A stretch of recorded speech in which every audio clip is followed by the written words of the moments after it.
Olá, amados irmãos, sejam bem-vindos ao canal Carlos Bispo, e vamos direto para as informações. Deus Pai Mãe escreve sem rasuras, no livro do tempo. Mensagem de Chico Xavier.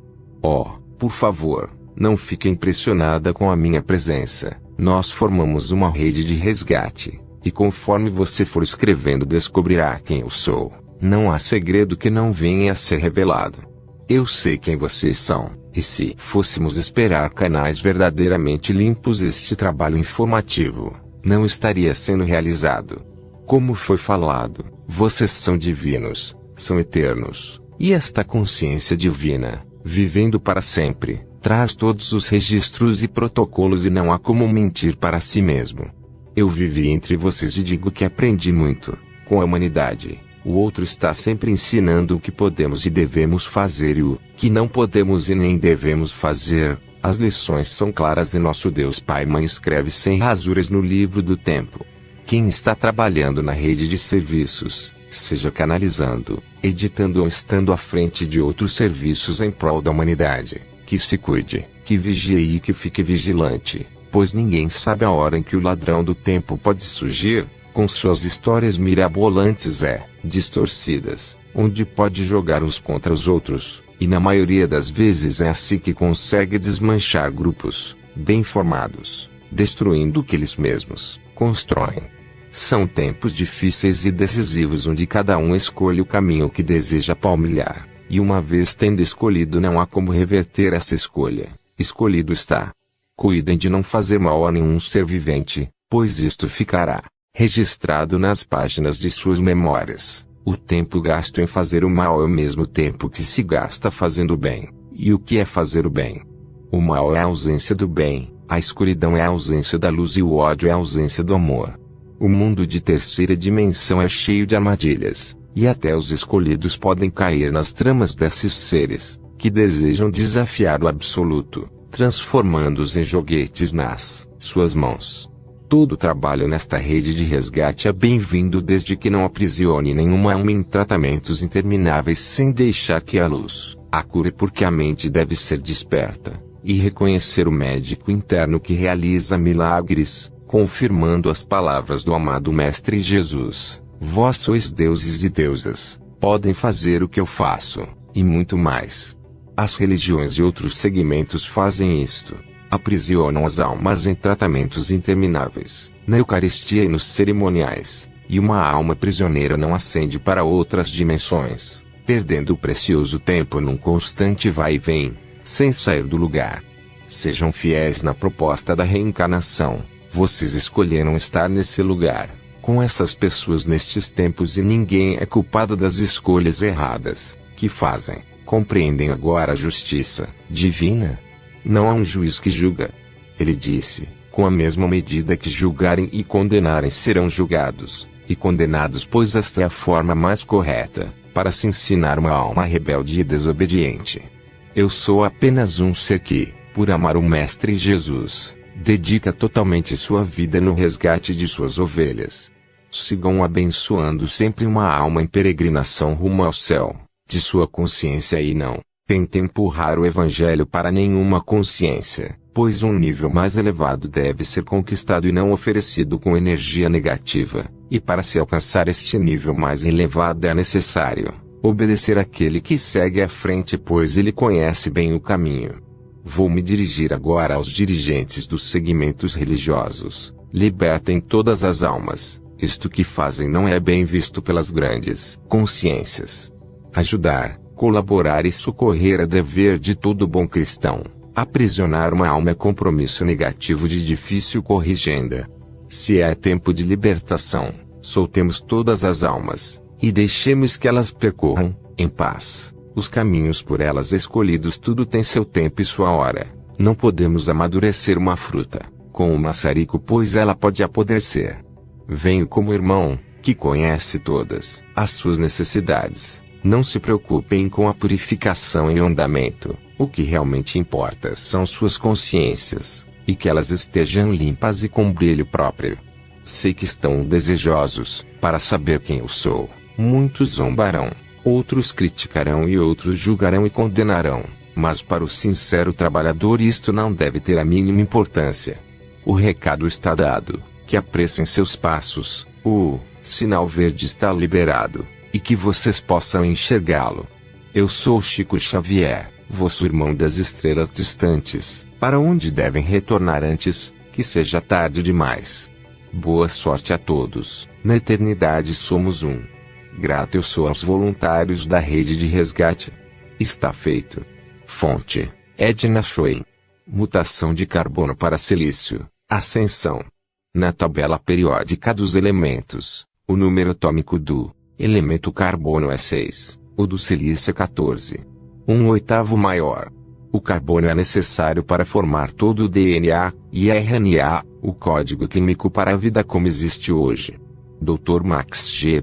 Lagali, professor de ciências, descobriu que o silício pode modificar o DNA, ou seja, o silício pode suportar a vida. Neste momento, estamos evoluindo muito rapidamente, como espécie humana. A evolução de nossa espécie Homo sapiens está dando um salto quântico para uma espécie imortal com 48 cromossomos com 12 fitas físicas de DNA e 10 fitas etéricas de DNA em nossa biologia tridimensional, 3D, está sendo alquimicamente deslocada do carbono para o cristal de silício multidimensional, 5D. Se um pedaço de madeira é colocado no fogo, ele queima até que tudo que resta é o elemento carbono. No entanto, se um diamante for colocado no fogo, sua estrutura permanece. Portanto, todas as nossas células devem ser transformadas de carbono em silício cristalino, para que possamos suportar a enorme quantidade de luz e energia que está chegando ao planeta, desde o final de 2012.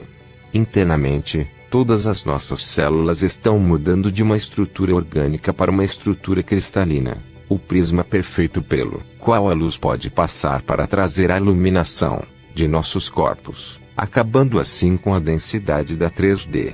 Nem todos experimentarão essa transformação. Muitas pessoas escolherão, no nível da alma, ir embora antes que a Terra chegue a esse tempo. Outros irão embora porque seu corpo não terá a luz que lhes permite sobreviver em dimensões superiores.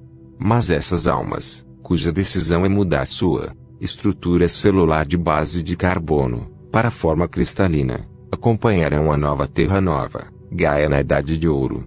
E eles poderão ascender sem deixar seus corpos. Nunca na história deste universo, os seres deram este grande passo evolutivo, ao mesmo tempo e conscientemente. No final do ano de 2012, quando todo o sistema solar como um todo chegou ao fim de sua jornada de 26 mil anos, e o Sol, junto com seus planetas, foi colocado em perfeito alinhamento, com o Sol das Pleiades, Alcione, com Sirius, Orion, o centro da galáxia, o Nábico, e o buraco negro ali existentes. Como resultado da enorme atração gravitacional, viajamos em 7 dias 5 anos-luz, em direção ao sistema estelar de Sirius, que está na 5ª dimensão. Assim começou uma nova jornada galáctica, um novo ciclo cósmico, e um ciclo é um retorno através de algo. Se lhe acrescentarmos a palavra ascensão, torna-se um ciclo ascendente, que formará uma nova espiral para cima, um círculo que retorna à sua origem, mas uma oitava superior. Aqui começou os tempos em que o ser humano evolui de uma dimensão de consciência para outra, nos aspectos físico, mental, emocional e espiritual, estão cada vez mais curtos, mas agora não é um passo de um estágio evolutivo para outro, mas sim um salto de dimensão para outra, por isso é chamado de salto quântico. Nas mudanças evolutivas anteriores, o ser humano sempre permaneceu com seu DNA baseado no elemento carbono, na 3ª dimensão, e agora vem a mudança de seu DNA para o elemento silício, ou seja, a base do cristal de quartzo, o cristal ADN na tabela periódica dos elementos químicos. Podemos ver que, entre o número atômico do elemento carbono e o do silício, há uma diferença de 8, ou seja, uma oitava acima. Coincidência? Não. Não é coincidência, mas causalidade, porque tem causa e efeito. Um salto quântico acontece quando o átomo sofre uma modificação devido a forças externas, que o forçam a sofrer mutações internas e, portanto, modificá-lo estruturalmente, alterando sua morfologia para outros elementos. As partículas de luz, chamadas fótons, serão a causa dessa mudança no átomo da matéria na terceira dimensão 3D, cujas partículas estão vibrando a 9/10 da velocidade da luz, movendo para uma dimensão sutil, e frequências maiores que a velocidade da luz, onde a massa desaparece como tal. A morfologia do ser humano sofrerá mutação para o elemento silício, que é um elemento cristalino. Em grego, Cristo significa cristal, que representará um salto quântico de frequência, em uma espiral Fibonacci, que é a base da genética do ser humano, constituído por estruturas cristalinas. E é um salto, porque a mutação e a mudança do DNA não vão da terceira dimensão para a quarta, mas sim para a quinta. É um salto da terceira para a quinta dimensão. Por último, na filosofia mística a palavra Cristo significa um nível espiritual mais elevado, um nível que está além do nível comum do ser humano. E curiosamente, o DNA sofrerá uma mutação em direção ao silício, deixando de ser carbono, de modo que nossos corpos se tornam luminosos. Esse é o novo passo que estamos transitando, na hélice da ascensão, em direção à unidade, o Deus. Fonte: Krasiva Soaba. Se gostou do vídeo, deixe seu like e compartilha. Muitas bênçãos e até a próxima.